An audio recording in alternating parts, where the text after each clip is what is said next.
don't know about you, but I'm pretty sure that was a Bigfoot. Let me tell you a story. These stories are based upon true events. Every once in a while, the classic stories pop up in the most unexpected places. This particular story gets featured in a lot in passing, but it's time he gets his very own Bigfoot Campfire Story. Albert was a prospector in British Columbia, and he had been on an epic trek to locate a secret gold stash. He had been having his camp invaded by something at night. Too bad that wasn't the only thing that happened. This is his story. We pick up Albert on day 5 at his final campsite. I found an exceptionally good campsite. It was 2 good-sized cypress trees growing close together and near a rock wall with a nice spring just below the trees.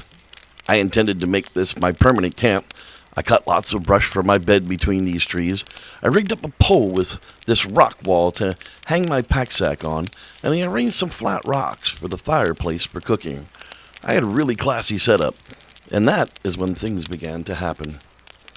I am a heavy sleeper. Not much disturbs me after I go to sleep, especially on a good bed like I had now.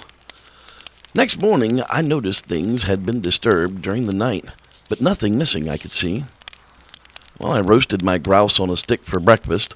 That night I filled up the magazine of my rifle, and I had 1 full box of 20 shells and 6 shells in my coat pocket. That night, I laid the rifle under the edge of my sleeping bag. I thought a porcupine had visited me the night before, and porkies like leather, so I put my shoes in the bottom of my sleeping bag as well. Next morning, my pack sack had been emptied out. Someone had turned the sack upside down. It was still hanging on the pole from the shoulder straps as I had hung it up.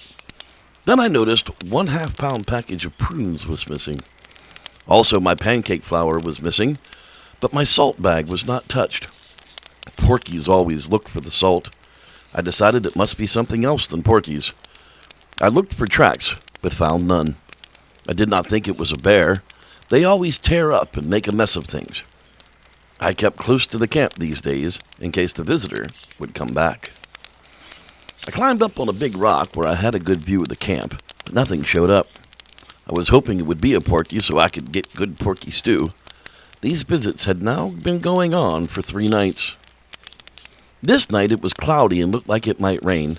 I took special notice of how everything was arranged. I closed my pack sack. I did not undress. I only took off my shoes and put them in the bottom of my sleeping bag. I drove my prospecting pick into one of the cypress trees, and I could reach it from my bed. I also put the rifle alongside me, inside the sleeping bag.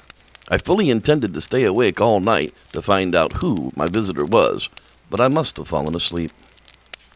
Next thing I know, I was awakened by something picking me up.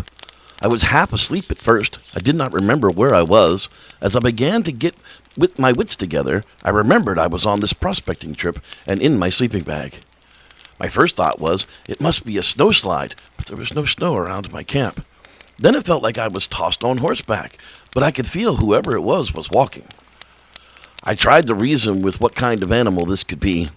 I tried to get out my sheath knife and cut my way out, but I was in an almost sitting position, and the knife was under me. I could not get hold of it. But the rifle was in front of me. I had a good hold of that, and no intention to let it go of it.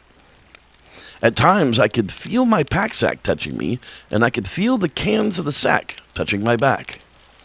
After what seemed like an hour, I could feel we were going up a steep hill. I could feel myself rise for every step. What was carrying me was breathing hard and sometimes gave a slight cough. Now I knew there must be one of the mountain Sasquatch giants the Indians told me about. I was in a very uncomfortable position, unable to move. I was sitting on my feet, and one of the boots in the bottom of the bag was crossways in the hobnail sole up across my foot. It hurt me terribly, but I could not move. It was very hot inside. It was lucky for me that this fellow's hand was not big enough to close up the whole bag whenever he picked me up. There was a small opening at the top, otherwise I probably would have choked to death. And now he was going downhill. I could feel myself touching the ground at times. At one time, he dragged me behind him, and I could feel he was below me. Then he seemed to get on level ground and was going at a trot for a long time. By this time, I had cramps in my legs. The pain was terrible. I was wishing that he would get into his destination soon. I could not stand this type of transportation much longer. And now he was going uphill again. It did not hurt me quite so bad. I tried to estimate distance and directions. As near as I could guess, we were about 3 hours traveling. I had no idea when he started, as I was asleep when he picked me up. Finally, he stopped and let me down. Then he dropped my pack sack. I could hear the cans rattle. Then I heard chatter, some kind of talk I did not understand. The ground was slopping, so when he let go of my sleeping bag, I rolled downhill. I got my head out and got some air. I tried to straighten my legs and crawl out, but my legs were just too numb. It was still dark. I could not see what my captors looked like. I tried to manage my legs to get them some life in them and get my shoes on. I could hear now it was at least 4 of them. They were standing around me and continuously chattering. I've never heard of Sasquatch before. The Indian told me about them, but I knew I was right among them. But how to get away from them? That was another question. I got to see the outline of them now as it began to get later. Though the sky was cloudy, it looked like rain. In fact, there was a slight sprinkle. I now had some circulation in my legs, but my left foot was very sore on top where it had been resting on my hobnail boots. I got my boots out of the sleeping bag and tried to stand up. I found I was wobbly on my feet, but I had a good hold of my rifle. I asked, "What you fellows want with me?" I only got some more chatter. It was getting lighter now, and I could see them quite clearly. I could make out forms of 4 people, 2 big and 2 little ones. They were all covered with hair, no clothes on at all. I could make out the mountains around me. I looked at my watch, and it was 4:25 a.m. It was getting lighter now, and I could see these people clearly. They looked like a family. Old man, old lady, and 2 young ones, a boy and a girl. The boy and the girl seemed to be scared of me. The old lady did not seem pleased about what the old man dragged home, but the old man was waving his arms and telling them what he had on his mind. Well, they all left me then. I had my compass and my prospecting glasses on strings around my neck, the compass in my left shirt pocket, and my glass was in my right-hand pocket.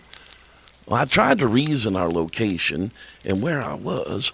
I could see now that I was in a small valley or basin, about 8 or 10 acres, surrounded by high mountains. On the southeast side, there was a V-shaped opening and about 8 foot wide at the bottom, about 20 feet high at the highest point.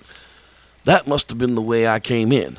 But how will I get out? The old man was now sitting near this opening. Well, I moved my belongings up to the closest west wall. There were 2 small cypress trees there, and this will do for a shelter for the time being, till I find out what these people want with me and how to get away from here. I emptied out my pack sack to see what I had left in the line of food. All my canned meat and vegetables were intact, and I had 1 can of coffee. Also 3 small cans of milk, 2 packages of Rye King, hardtack, and my butter sealer half full of butter. But my prunes, my macaroni were missing. Also my full box of shells for my rifle. I had my sheath knife, but my prospecting pick was missing and my can of matches. I only had a safety box full, and they held only about a dozen matches. That did not worry me. I can always start a fire with a prospecting glass when the sun is shining, if I got dry enough wood. I wanted hot coffee, but I had no wood, and also nothing around here that looked like wood. I had a good look over the valley from where I was, but the boy and the girl were always watching me from behind some juniper bush. I decided there must be some water around here. The ground was leaning towards the opening in the wall. Well, there must be water at the upper end of this valley. There's a green grass and moss growing along the bottom. All my utensils were left behind. I opened my coffee tin and emptied the coffee into a dish towel and tied it up with a metal strip from the can. I took my rifle and the can and went looking for water. Right at the head under a cliff there was a lovely spring that disappeared under the ground. Well, I got a drink and a full can of water.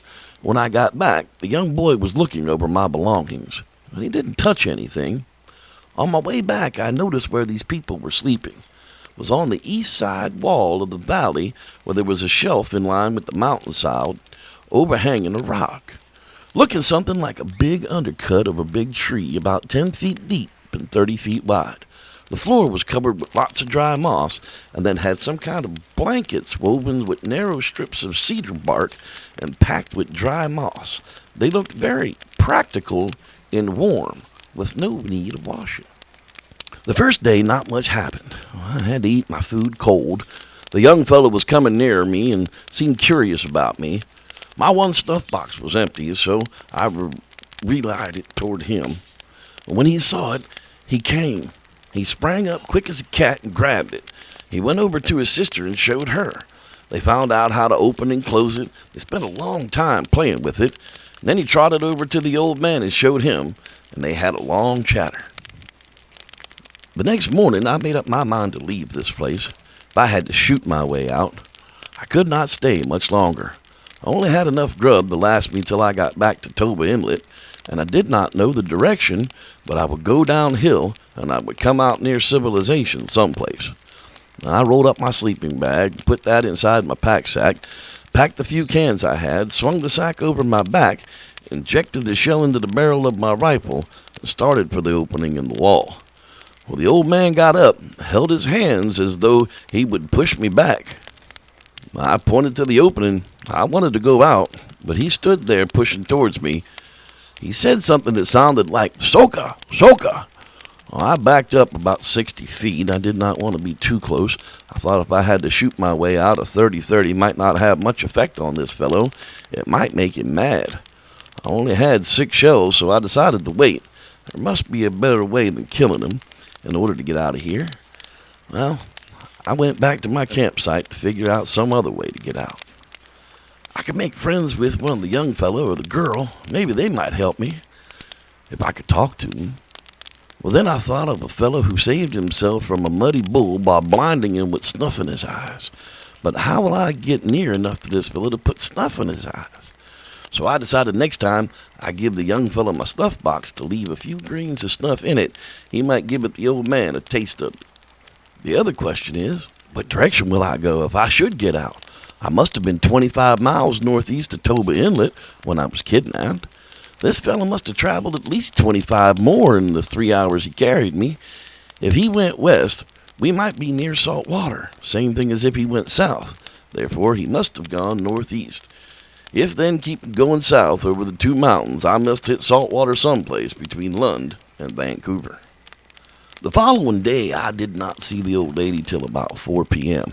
She came home with her arms full of grass and twigs and all kinds of spruce and hemlock, as well as some kind of nuts that grow in the ground. I've seen lots of them on Vancouver Island. Well, the young fellow went up the mountain to the east every day. He could climb better than a mountain goat. He picked some kind of grass with long, sweet roots. He gave me some one day. They tasted very sweet. I gave him another snuff box with about a teaspoon of snuff in it. He tasted it and then went to the old man. He licked it with his tongue. They had a long chat. I made a dipper from my milk can, and I made many dippers. You could use them for pots, too. You cut 2 slits near the top of any can, then cut a limb from any small tree. Cut down the back of the limb down the stem of the tree, then taper the part you want to cut from the stem. Then cut a hole in the tapered part. Slide that tapered part in the slit you've made in the can, and you can have a good handle for your can. I threw one over to the young fellow that was playing near my camp. He picked it up, then looked at it, then went to the old man and showed it to him. They had a longer chat. Then he came to me, pointed at the dipper at his sister. I could see that he wanted one for her, too. I had other peas and carrots, so I made one for his sister. He was standing only 8 feet away from me when I had made the dipper. I dipped it in the water and drank from it, and he was very pleased, almost smiled at me, then took a chew of stuff, smacked my lips, said, "That's good." The young fellow pointed to the old man and said something sounded like, "Ook." I got the idea that the old man liked snuff, and the young fellow wanted a box for the old man. I shook my head. I motioned with my hands for the old man to come over to me. I don't think the young fellow understood what I meant. He went to his sister and gave her the dipper I'd made for her. They didn't come near me again that day. I had now been there 6 days, but I was sure I was making progress. If only I could get the old man to come over to me, get him to eat a full box of snuff. Well, that would kill him for sure, and that way I can get out of here and won't be guilty of murder. The old lady was a meek thing. The young fellow was by this time quite friendly. The girl would not hurt anyone. Her chest was flat like a boy's, no development like young ladies. I'm sure if I could get the old man out of the way, I could easily have brought this girl out to me to civilization. But what good would that have been?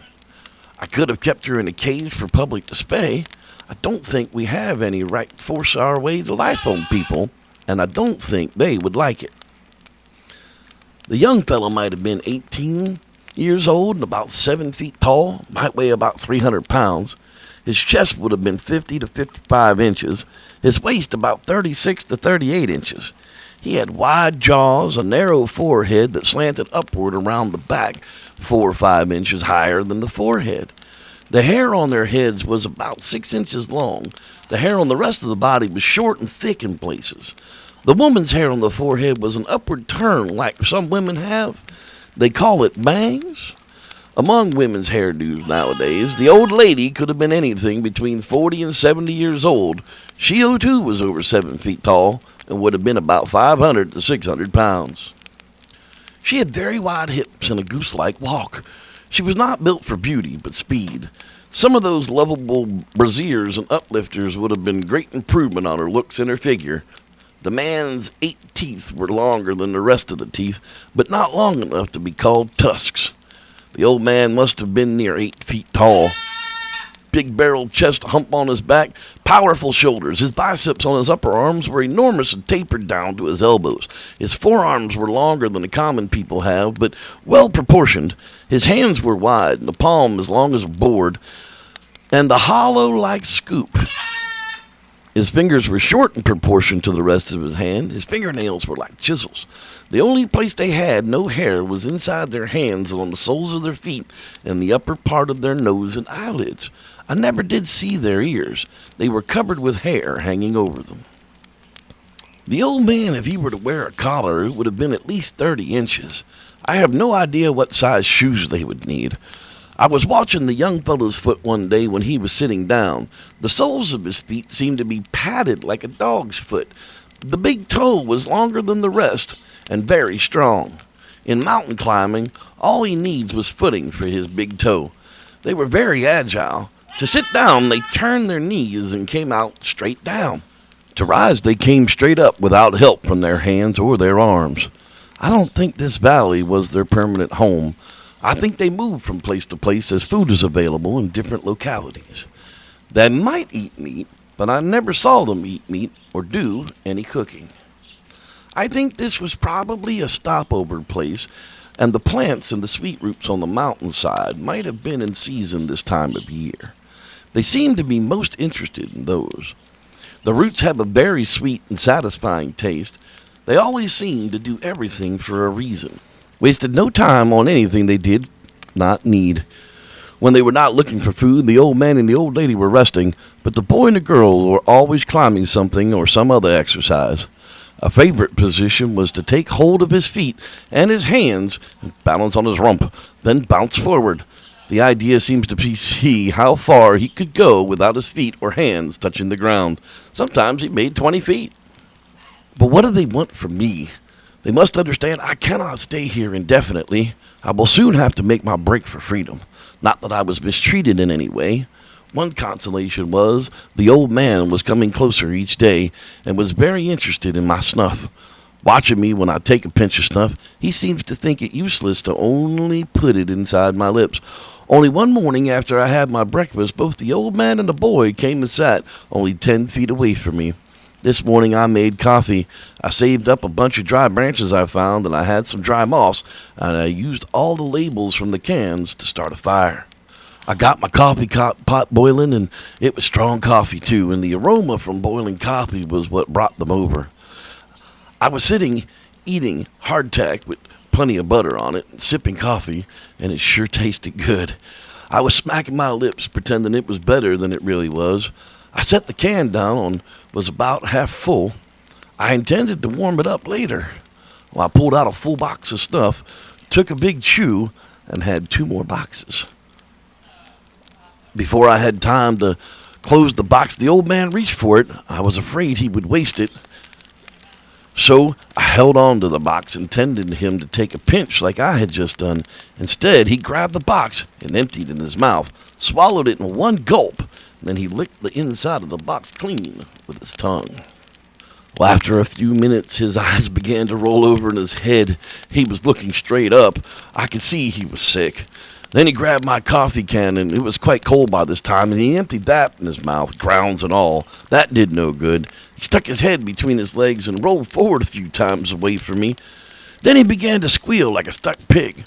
I grabbed my rifle. I said to myself, this is it. If he comes for me, I'll shoot him plumb between the eyes. But he started for the spring. He wanted water. Well, I packed my sleeping bag and my pack sack with a few cans I had left. The young fellow ran over to his mother. Then she began to squeal. I started for the opening in the wall, and I just made it. The old lady was right behind me. I fired one shot at the rock over her head. I guess she had never seen a rifle before. She turned and ran inside the wall. I injected another shell into my barrel of the rifle and started downhill, looking back over my shoulder every so often to see if they were coming. I was in a canyon, and good traveling. I made fast time. I must have made 3 miles in some world record time. I came to a turn in the canyon, and I had the sun on my left. That meant I was going south, and the canyon turned west. I decided to climb the ridge right ahead of me. I knew that I must have 2 mountain ridges between me and the salt water, and climbing this ridge, I'd have a good view of this canyon so I could see if the Sasquatch were coming after me. Well, I had a light pack and was making good time up this hill. I stopped soon after to look back where I came from, but nobody followed me. As I came over the ridge, I could see Mount Baker. Then I knew I was going the right direction. I was hungry and tired. I opened my pack sack to see what I had to eat. I decided to rest here for a while. I had a good view of the mountainside, and if the old man was coming, I had the advantage because I was up above him. To get me, he'd have to come up a steep hill, and that might not be so easy after stopping for a few 30-30 bullets. I had made up my mind that this was my last chance, and this would be a fight to the finish. I rested here for 2 hours. It was 3 p.m. when I started down the mountainside. It was nice going, not too steep, and not too much underbrush. When I got near the bottom, I shot a big blue grouse. She was sitting on a windfall, looking right at me, only 100 feet away. Shot her neck clean off. Well, I made it down the creek at the bottom of this canyon. I felt I was safe now. I made a fire between 2 big boulders and roasted the grouse. The next morning when I woke up, I was feeling terrible. My feet were sore from dirty socks. My legs were sore. My stomach was upset from the grouse that I ate the night before. I was not too sure I was going to make it up that mountain.